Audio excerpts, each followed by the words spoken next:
Hi guys எல்லாரும் எப்படி இருக்கீங்க? இன்னைக்கு நம்ம டோக்கியோக்குள்ள அனிமே சீசன் 4 உடைய எபிசோட் 10 தான் பார்க்க போறோம். அதனால இதுக்கு முன்னாடி போட்ட எபிசோட யாராச்சும் பார்க்காம வந்திருக்கீங்கன்னா கீழ டிஸ்கிரிப்ஷன்ல லிங்க் இருக்குது. அதை யூஸ் பண்ணி போய் ஒன்ஸ் பார்த்து வந்துருங்க. அப்பதான் இந்த எபிசோட்ல இருக்கக்கூடிய ஸ்டோரியை உங்களால தெளிவா புரிஞ்சுக்க முடியும். சோ பார்க்காதவங்க போய் பார்த்துட்டு வந்துருங்க. அப்புறம் அப்படியே நம்ம சேனலுக்குன்னு யாராச்சும் சப்ஸ்கிரைப் பண்ணாம வீடியோ பார்த்துக்கிட்டு இருக்கீங்கன்னா ஒரு பிரச்சனையும் கிடையாது. இந்த வீடியோவை எப்பயும் போல நீங்க ஃபுல்லா பார்த்து முடிச்சதுக்கு அப்புறம் நம்ம சேனல்ல இருக்கக்கூடிய மத்த கண்டென்ட் எல்லாத்தையும் செக் பண்ணி பாருங்க. அப்ப உங்களுக்கு பிடிச்சிருந்தா மட்டும் சப்ஸ்கிரைப் பண்ணி பெல் ஐகானை ஆல்ல வச்சுக்கோங்க. அது கூட சேர்த்து நம்ம சோஷியல் மீடியாவோட லிங்க் எல்லாமே கீழ டிஸ்கிரிப்ஷன்ல இருக்கு. அதை யூஸ் பண்ணி ஃபாலோ பண்ற மாதிரி இருந்தாலும் ஃபாலோ பண்ணிக்கோங்க. ஏன்னா நீங்க இப்ப பாத்துக்கிட்டு இருக்கிறது இன்ஃபினிட்டி அனிமேஷன் சேனல். வாங்க டைம் வேஸ்ட் பண்ணாம இந்த எபிசோடுக்குள்ள போயிரலாம். சோ இந்த எபிசோட ஓபன் பண்ணதும் மைண்ட் லெவல்ல இருக்கக்கூடிய காணக்கியவை தான் காட்டிக்கிட்டு இருக்காங்க. ஏன்னா இவன் எப்பயுமே கான்சியஸ் இல்லாம இருந்தானா இங்க தானே இருப்பான். அந்த மாதிரி தான் இவனுடைய டிராகன் ஃபார்ம் எடுத்ததுக்கு அப்புறம் இப்ப மைண்ட் லெவல் கனெக்ஷனுக்குள்ள வந்திருக்கும் போது இவன் இருக்கக்கூடிய இடம் இவனுக்கு ரொம்ப புதுசா இருக்குது. ஏன்னா இந்த மாதிரி ஒரு மைண்ட் லெவல் கனெக்ஷனுக்குள்ள இவன் வந்ததில்ல. அதனால இப்ப நான் எங்க இருக்கிறேன், என் கூட இருந்தவங்கள எங்க போனாங்க, இங்க என்ன நடக்குதுன்னு யோசிச்சுக்கிட்டே அப்படியே கொஞ்சம் வெளியில வர பார்த்தாலும் இவன் ஒரு லூப்புக்குள்ள மாட்டிக்கிட்டு அதே சுத்தி வந்துகிட்டு இருக்க மாதிரி ஒவ்வொரு டோரையும் தாண்டி போக எக்கச்சக்கமான டோர் வந்துகிட்டே இருக்குது. அதனால நான் இப்ப எங்க தான் இருக்கிறேன், யாராச்சும் எனக்கு ஹெல்ப் பண்ணுங்கன்னு இவன் கத்திக்கிட்டே போக இவனுக்கு முன்னாடி பெரிய ஒரு கடல் மாதிரி ஒரு இடம் இருந்திருக்கும். இதுல வேற இதுக்கு நடுவுல வேற ஒரு வழி வேற போய்கிட்டு இருக்குது. அதனால இதை பார்த்ததும் சரி ஓகே இதுல போனா கூட நம்மளால வெளியில போக முடிய மாட்டேங்குன்னு இவனும் இறங்கி நடக்க ஆரம்பிக்கிறான். பட் எப்படி இவன் ஃபர்ஸ்ட் ஒரு லூப்புக்குள்ள மாட்டிட்டு சுத்தி வந்தானோ அந்த மாதிரி தான் இவன் நடந்து போற பாதையும் ஒரு லூப் மாதிரி கண்டினியூ ஆயிட்டே இருக்குது. அதனால இப்ப நம்ம என்ன பண்றது, இது ரொம்ப தூரம் அப்படியே போய்கிட்டே இருக்கேன்ற மாதிரி யோசிக்கும் போது டக்குனு இவனை தண்ணிக்குள்ள யாரோ இழுகிற மாதிரி இருக்கும். அதனால என்னடா ஆச்சு, நம்ம தண்ணிக்குள்ள போறோமேன்னு கண்ணை திறந்து பார்த்தா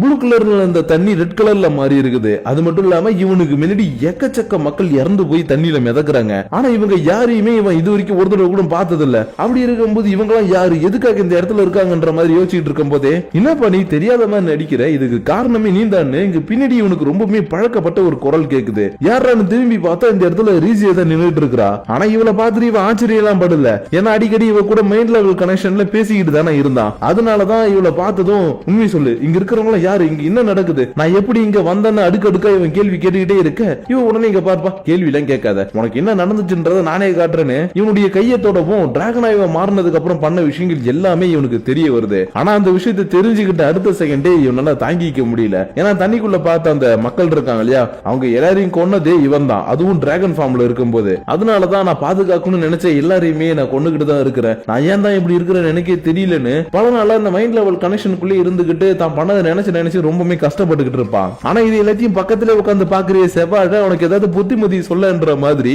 ரீசியவும் சரி ஓகே இவனுக்கு ஏதாவது நம்ம ஒரு அட்வைஸ் போடுவோன்னு இங்க பாரு காணிக்கே, நீ என்னதான் அமைதியா இருந்தாலும் இங்க நடக்க வேண்டியது நடந்துகிட்டு தான் இருக்கும். ஏன்னா உன்னுடைய டிராகன் ஃபார்ம் இப்போ உன்னுடைய கண்ட்ரோல்ல இல்ல, அது ஆட்டோமேட்டிக்கா செயல்பட ஆரம்பிச்சு சுத்தி இருக்கக்கூடிய எல்லாருமே கொல்ல ஆரம்பிச்சிருச்சு. அதனால நான் தான் ஹியூமன்ஸை கொண்டுட்டேன், நான் தான் எல்லாத்துக்கும் காரணம்னு நீ ரொம்ப நல்லவன்ற மாதிரி எல்லாம் நடிக்காத. ஏன்னா நீ எவ்வளவு பெரிய கெட்டவனா இருந்த, எவ்வளவு பெரிய சைக்கோவா இருந்தன்னு எனக்கு நல்லாவே தெரியும். அதனால இப்ப நான் உனக்கு சொல்றது என்னன்னா நடக்கக்கூடியதை ஏத்துக்கோ, அப்பதான் உன்னால நிறைய விஷயங்களை இங்க மாத்த முடியும்னு சொன்னதும் இதே மாதிரி விஷயத்தை யாரும் இவங்கிட்ட சொன்ன மாதிரி ஒரு சின்ன ஞாபகம் வருது. அதாவது யோஷிமுரா இவங்கிட்ட உன்னுடைய பவரை உன்னை கண்ட்ரோல் பண்ண விடாதப்பா, அந்த பவரை நீ கண்ட்ரோல் பண்ண பாரு, அப்பதான் நீ எப்பயுமே நல்லபடியா இருக்க முடியும்னு சொன்னார் இல்லையா. அந்த விஷயங்கள் எல்லாமே இப்ப சொன்ன விஷயம் மூலியமா ஞாபகம் வந்ததும் நான் இப்ப என்ன பண்ணு எனக்கு தெரிஞ்சிருச்சு. நான் இங்க இருந்து வெளியில போகணும், நான் வெளியில போனாதான் நிறைய பேர் என்னால காப்பாற்ற முடியும்னு இவனுடைய மைண்ட் லெவல் கனெக்ஷன் இப்போ ஒரு லூப் மாதிரி செயல்பட்டாலும் தன்னால முடியும் நினைச்சுக்கிட்டு நடக்க ஒரு இடத்துல இங்க வந்துகிட்டு இருக்கக்கூடிய ஒரு வெளிச்சம் மேல பட ஆரம்பிக்குது. என்னடான்னு பார்த்தா ரியாலிட்டியில இவனுடைய உடம்ப டோக்கா இப்ப மெட்டல் டிடெக்டர் மூலமா கண்டுபிடிச்சிட்டா.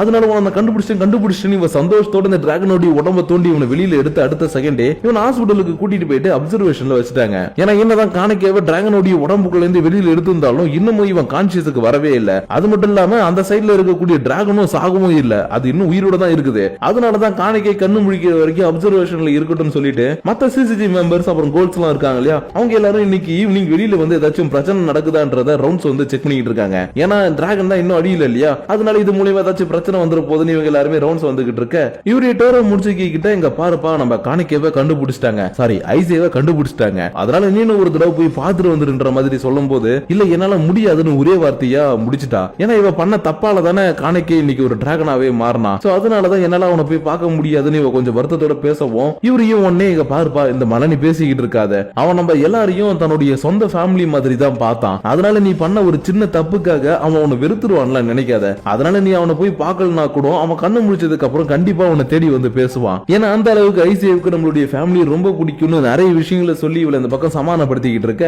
இன்னொரு பக்கம் இந்த தேர்ட் வார்டோடைய லீடர் இருக்கார் இல்லையா, அவரு கூட போயிட்டு இருக்கக்கூடிய அரிமாவுடைய டீம் ஒரு விஷயத்தை பத்தி பேச ஆரம்பிக்கிறாங்க. ஏன்னா அரிமா அந்த டிராகன் ஃபார்மை பத்தி இவங்க கிட்ட ஆல்ரெடி சொன்னது மட்டும் இல்லாம இது வந்ததுக்கு அப்புறம் என்ன நடக்க போகுதுன்ற விஷயத்தையும் சொல்லி இருக்கிறான். என்னன்னா இந்த டிராகன் வெளியில வந்துச்சுன்னா கண்டிப்பா இந்த இடத்துல ஒரு ரெவல்யூஷன் நடக்கும். ஆனா என்ன இந்த உலகத்துல மக்கள் இருக்க மாட்டாங்க, அதுக்கு பதிலா கோல்ஸ் மட்டும் தான் இருப்பாங்கன்னு சொல்லிட்டு போனாரு. ஆனா அதுக்கான அர்த்தம் இன்னும் எனக்கு தெரியலன்ற மாதிரி சொல்லும் போதே இன்னொரு பக்கம் சிசிஜியோடைய ஹாஸ்பிட்டல் இருக்கும் இல்லையா, அந்த ஹாஸ்பிட்டலுக்கு எக்கச்சக்க ஹியூமன்ஸ் எங்களுக்கு உடம்பு சரியில்லை வந்து அட்மிட் ஆகுறாங்க. ஏன்னா டிராகனுடைய உடம்புல இருந்து வெளியில வந்த அந்த ஹார்மோன்ஸ் இருக்கு இல்லையா, அது மூலியமா ஏதோ ஒரு வித்தியாசமான ஒரு நோய் ஒண்ணு ஸ்ப்ரெட் ஆகிட்டு இருக்குது. ஆனா அந்த நோய் கோல்ஸ் பாதிக்கல, ஹியூமன்ஸ் மட்டும் தான் பாதிக்குது. அதனாலதான் இன்னைக்கு எக்கச்சக்க ஹியூமன்ஸ் எங்களை காப்பாத்துங்கன்னு வந்து இந்த ஹாஸ்பிட்டல் அட்மிட் ஆயிட்டு இருக்கும் போது இதே ஹாஸ்பிட்டல்ல தான் காணிக்கவும் அப்சர்வேஷன்ல இருக்கிறான். பட் இப்ப நார்மல் வால்ல தான் இருக்கிறான். ஆனா என்ன இவனை பாத்துக்கிறதுக்கு பக்கத்துல இருக்கக்கூடிய ஆள் தான் நல்லா தூங்கிட்டு இருக்காங்க. யாருடான்னு பார்த்தா நம்ம டோக்கா தான். ஆனா நல்ல வேலையா கொஞ்ச நேரம் கழிச்சு என்னடா அது ரொம்ப நேரம் தூங்கிட்டோன்னு அசதியில லைட்டா எழுந்து பார்க்க இவளுக்கு பெரிய ஷாக்கு. என்னன்னா இவ்வளவு நேரமா கான்சியஸ் இல்லாம தூங்கிட்டு இருந்தவன் டக்குன்னு எழுந்து உட்கார்ந்து இருக்கிறான். அதனால இப்படி இவன் எழுந்ததை பார்த்ததுமே டோக்காவால தாங்கிக்க முடியாம இந்த இடத்துல இவனை கட்டி புடிச்சிட்டு அழுக ஆரம்பிக்கிறா. ஏன்னா இவன் திரும்ப எழுந்திருப்பானா எழுந்திருக்க மாட்டானே இங்க இருக்கக்கூடிய யாருக்குமே தெரியல இல்லையா. அதனாலதான் இப்படி இவனை கட்டி பிடிச்சி அழுததுக்கு அப்புறம் மறுநாள் காலையில எல்லாருமே இவனை பாக்குறதுக்காக வராங்க. அதாவது இவனுடைய புது டீம் மட்டும் இல்ல, சிசிஜில இருக்கக்கூடிய மெம்பர்ஸ் அப்புறம் யாரெல்லாம் இவனுக்கு ஹெல்ப் பண்ணாங்களோ எல்லாருமே இந்த இடத்துல இருக்காங்க. இருந்தாலும் இந்த இடத்துல இருக்கவங்கள பார்த்துட்டு இவனுக்கு ஒரு மிகப்பெரிய சந்தேகம். என்னன்னா ஹியூமன்ஸுக்கும் கோல்ஸுக்கும் எப்பயுமே ஆகாது. அப்படி இருக்கும்போது இங்க இருக்கக்கூடிய எல்லாருமே ஒன்னா இருக்கீங்க, இது எப்படி நடந்துச்சு, இது யாரால சாத்தியமாச்சுன்ற மாதிரி கேட்கவும் இவங்களும் அதுக்கு காரணம் வேற யாரும் கிடையாதுப்பா, உன்னுடைய ஃப்ரெண்டு நாகாச்சிக்கான்னு சொன்ன அடுத்த செகண்டே இவனுக்கு செம்ம ஷாக்கு. ஏன்னா நாகாச்சிக்கா வேற யாரும் கிடையாது, இவன் இறந்து போயிட்டு தான் நினைச்சிட்டு இருக்கக்கூடிய ஹீடே தான். அதனாலதான் ஹீடே இன்னும் உயிரோட இருக்கானா. அப்பனா நான் அவனை உடனே இப்ப பாத்தாகணும், ப்ளீஸ் என்ன அவன் கிட்ட கூட்டிட்டு போங்கன்னு இவங்க கிட்ட கேட்கவும் கரெக்டா இந்த இடத்துக்கு யூரி வந்துட்டு சரி ஓகே அப்ப நான் உன்னை கூட்டிட்டு போறேன், ஆனா போற வழியில நம்ம சில விஷயங்களை பேசலாமான்னு கேட்கவும் இவனும் சரி ஓகேன்னு சொல்லிட்டு யூரி அப்புறம் சைக்கோ அப்புறம் காணிக்கை இவங்க மூணு பேரும் இவன் டிராகனா மாறினதுக்கு அப்புறம் நடந்த விஷயங்கள் எல்லாத்தையும் பேசிக்கிட்டு அப்படியே கொஞ்சம் தூரம் நடந்து வந்துகிட்டு இருக்காங்க. அப்ப இந்த இடத்துல கொஞ்சம் வியர்டான ஒரு சத்தம் ஒண்ணு கேக்குது. என்னடான்னு வந்து பார்த்தா இங்க ஒரு கோல் ஒரு ஹியூமனை புடிச்சு போட்டு பசிக்காக சாப்பிட்டுக்கிட்டு இருக்குது. ஆனா இது வேணும்னே பண்ணலையா, அதனால என்ன மன்னிச்சிருங்க நான் இதை வேணும்னே பண்ணலன்னு சொல்லிட்டு இந்த இடத்துல இருந்து ஓடி போக இவங்க எல்லாருக்குமே செம்ம ஷாக்கு. ஏன்னா இப்ப வந்துட்டு போன அந்த பொண்ணு இருக்கா இல்லையா, அவ ஒண்ணு உண்மையாவே கோல் கிடையாது. இதுக்கு முன்னாடி ஒரு ஹியூமனா சிசிஜில ஒர்க் பண்ணிக்கிட்டு இருந்தா. ஆனா இப்ப இவ ஒரு கோலா மாதிரி இங்க இருக்கிறவங்க எல்லாருமே அட்டாக் பண்ணிக்கிட்டு இருக்கா. அதனாலதான் இவ எப்படி கோலா மாறினான்ற மாதிரி யோசிச்சுக்கிட்டு இருக்கும் போது பின்னாடி இருக்கக்கூடிய ஒரு எல்இடி பேனல் ஆன் ஆயிட்டு வணக்கம் வந்தனம் மக்களே, உங்களை எல்லாரும் இந்த லைவ் மூலமா சந்திக்கிறது எனக்கு ரொம்பவே சந்தோஷமா இருக்குன்னு இவங்க காணா போயிட்டு தான் நினைச்சிட்டு இருக்கக்கூடிய நிமுரா வாஷோடைய வாய்ஸ் கேக்குது. ஏன்னா இவன் டிராகன் ரிலீஸ் ஆனதுக்கு அப்புறம் எங்க போனானே யாருக்குமே தெரியல. அதனாலதான் இவன் திடீர்னு இந்த மாதிரி லைவ்ல வந்ததும் மக்களே இன்னைக்கு நான் ரொம்ப சந்தோஷமா இருக்கேன் மக்களே, ஏன்னா நான் நினைச்சது எல்லாமே ஒண்ணு நடந்துகிட்டு இருக்குது. ஆனா இப்படி மொட்டையா சொன்னா உங்களுக்கு புரியாதுன்னு நினைக்கிறேன், அதனால விஷுவலாவே காட்டுறேன். அதாவது இந்த ஆர்கனன்ஸ் எல்லாம் இருக்குது இல்லையா, அது நீங்க என்னதான் கொள்ளுலான்னு அட்டாக் பண்ணாலும் அடுத்த செகண்டே அதுக்குள்ள இருந்து ஒரு வித்தியாசமான கேஸ் ரிலீஸ் பண்ணுது. அந்த கேஸ் காத்துல பரவி ஹியூமன்ஸ் எல்லாரையும் கோல்ஸா மாத்துது. அதனால இதுக்கப்புறம் இந்த உலகத்துல ஹியூமன்ஸ்ன்ற பேச்சுக்கே இடம் கிடையாது, ஒன்லி கோல்ஸ் தான் சொல்லிக்கிட்டு இவன் லைவ கட் பண்ண கரெக்டா இவங்க இருக்கக்கூடிய இடத்துக்கு பக்கத்துல இருக்கக்கூடிய ஆப்மன்ஸ் எல்லாமே இவங்களை அட்டாக் பண்றதுக்காக வருது. இருந்தாலும் பரவாயில்ல நம்ம தான் ஒரு ஒன்னை கோலாச்சு, அதனால அசால்ட்டா சமாளிச்சிடலாம் இவங்க காக்குனியை வச்சு அட்டாக் பண்ண ஆரம்பிச்சா அடுத்த செகண்டே இது ஒரு கேஸ் ரிலீஸ் பண்ணும் இல்லையா, அந்த மாதிரி ஒரு கேஸ் ரிலீஸ் பண்ணி சைக்கோவுக்கு ஒரு பெரிய அட்டாக் பண்ணிடுச்சு. ஏன்னா சைக்கோ ஒரு முழு கோல் இல்ல இல்லையா, அதனாலதான் இந்த கேஸ் மூலியமா இவளுக்கு இப்படி ஒரு அட்டாக் ஏற்பட யூரி உடனே சரி ஓகே நான் இது எல்லாத்தையுமே சமாளிச்சுக்கிறேன், ஐசே இவளை எங்க இருந்து கூட்டிட்டு நீ கிளம்புன்னு சொல்லிட்டு இருக்கிறான். ஏன்னா ஐசே டிராகனுடைய ஃபார்ம்ல இருந்து வெளியில வரும்போது இவனுக்குள்ள இருக்கக்கூடிய அந்த ஆர்சி செல்ஸ் உடைய லெவல் ரொம்பவே டவுன் ஆயிடுச்சு. அதனாலதான் நீ சைக்கோ கூட்டிட்டு போ நான் இங்க இருக்கிறவங்கள பாத்துக்கிறேன் இவன் சண்டை போடுறதுக்காக ரெடியாக காணிக்கவுக்கு போறதுக்கு மனசே வர மாட்டேங்குது. ஏன்னா யூரியால ஆப்பனன்ஸை தனியா சமாளிக்க முடியாதுன்னு இவனுக்கு நல்லாவே தெரியும். அதனால நான் இப்ப என்ன பண்றது, என்னுடைய ஆர்சி செல்ஸ் உடைய பவர் ரொம்ப டவுனா இருக்குது, நான் என்ன பண்றது யோசிக்கும் போது எங்க இருந்து இவனுக்கு பவர் வந்துச்சுனே தெரியல. அடுத்த செகண்டே இவன் ஒரு அட்டாக்க பண்ணவும் இந்த இடத்துக்கு வந்த எல்லா ஆர்பன்ஸும் ஒரே செகண்ட்லயே செத்து போகுதுங்க. ஏன்னா டிராகனுடைய விங்ஸ் காகுனியை வெளியில கொண்டு வந்து இவன் ஒரு பெரிய அட்டாக்க பண்ணிருக்கான். அதனாலதான் இந்த இடத்துல இருக்கக்கூடிய மொத்த ஆர்பன்ஸ் இப்ப இறந்து போனதுனால சரி ஓகே நம்ம இங்க இருந்து போறதுக்கு ஒரு வழி கிடைச்சிச்சு. அதனால திரும்ப அந்த ஆர்பன்ஸ் வரதுக்குள்ள இங்க இருந்து நம்ம கிளம்பிடலான்னு இவங்க சைக்கோவை கூட்டிட்டு ஹாஸ்பிட்டலுக்கே வந்துட்டாங்க. ஆனா இவளுக்கு எந்த மாதிரியான அட்டாக் ஏற்பட்டு இருக்குதுன்னு நிஷிகியோட கேர்ள் ஃப்ரெண்டுக்கு தெரியல. ஏன்னா இந்த இடத்துல இப்போதைக்கு இருக்கக்கூடிய நல்ல வெல் நாலேஜ்டு பர்சன்னா நிஷிகியோட லவர் மட்டும் தானே. அதனாலதான் இவங்க செக் பண்ணி பார்த்துட்டு எப்படியாச்சும் இதுக்கான நான் ஒரு கியூரை கண்டுபிடிக்கிறேன், அது வரைக்கும் கொஞ்சம் அப்சர்வேஷன்ல இருக்கட்டும்னு இவளுக்கு சில ட்ரீட்மெண்ட் எல்லாத்தையும் பண்ணிக்கிட்டு இருக்க.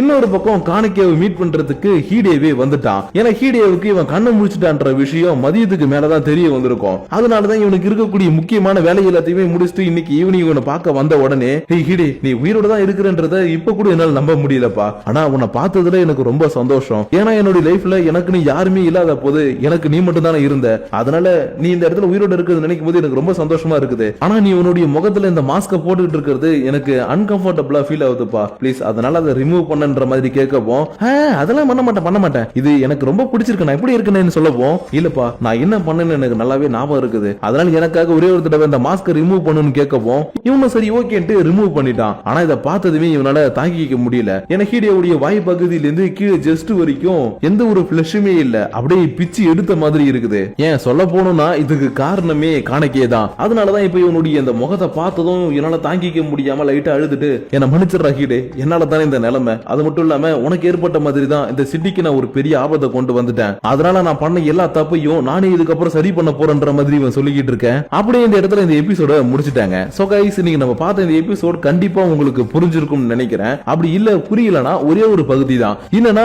காணிக்கை கண்ணு முழிச்சதுக்கு அப்புறமும் டிராகன் எப்படி உயிரோட இருக்கு, அது ஏன் அடியில, அது காணிக்கையோட உடம்புல இருந்து வந்த ஒரு காகுனியை தானே அப்படின்னு கேட்டீங்கன்னா அங்கதான் நீங்க நோட் பண்ண வேண்டிய ஒரு விஷயம் இருக்குது. என்னன்னா காணிக்கை மைண்ட் லெவல் கனெக்ஷனுக்குள்ள போகும்போது தன்னுடைய வேரியன்ட் யாருமே அவன் பார்க்கல, ஏன் இன்னொருத்தவங்களுடைய ஞாபகத்தை கூட பார்க்கல, அதுக்கு பதிலா ரீசி கிட்ட சில விஷயங்களை பேசிக்கிட்டு தான் இருந்தான். ஆக மொத்தம் இந்த சீனையும் டிராகன் உயிரோட இருக்கிறதையும் நீங்க கனெக்ட் பண்ணி பாத்தீங்கன்னா இப்ப இந்த டிராகனை கண்ட்ரோல் பண்ணிக்கிட்டு இருக்கிறது ரீசியோடைய மெமரிஸ் தான். அது மட்டும் இல்லாம ஆர்பன்ஸ் மூலியமா ஒரு நோய் ஒன்னு பரவுதுன்னு சொன்னா இல்லையா, அதாவது ஹியூமன்ஸ் எல்லாருமே கோலா மாறிக்கிட்டு இருக்காங்கன்னு. இந்த விஷயத்தை தான் நிமுரா வாஷோ ஆல்ரெடி ஃபாதர் கிட்ட சொல்லி இருந்தான். சோ இப்போ இந்த நிமுரா வாஷோ நினைச்சதும் கொஞ்சம் கொஞ்சமா இந்த பக்கம் நடக்க ஆரம்பிச்சிருச்சு. அதனால இதுக்கப்புறம் நம்ம காணிக்கை எப்படி இது எல்லாத்தையுமே சமாளிக்க போறோம், என்ன பண்ண போறான், எது பண்ண போறான்றது எல்லாத்தையும் நம்ம நெக்ஸ்ட் எபிசோட்ல பார்த்து தெரிஞ்சுக்கலாம். ஆனா அதுக்கு முன்னாடி இந்த வீடியோ பத்தின உங்களுடைய பர்சனல் தாட்ஸ் அண்ட் வியூஸ் மறக்காம எப்பயும் போல கீழே இருக்கக்கூடிய லைக் ஷேர் பட்டனை தட்டி விட்டுட்டு அதுக்கு கீழே இருக்கக்கூடிய கமெண்ட் செக்ஷன்ல கமெண்ட் பண்ணுங்க. அப்படி நீங்க பண்ணக்கூடிய அந்த கமெண்ட்ஸோட சேர்த்து உங்களை நெக்ஸ்ட் எபிசோடோட வந்து மீட் பண்ற வரைக்கும் உங்களை நெக்ஸ்ட் ஃபைனல் எபிசோட்ஸோட வந்து மீட் பண்ற வரைக்கும் உங்களிடமிருந்து விடைபெறுவது உங்கள் நான்.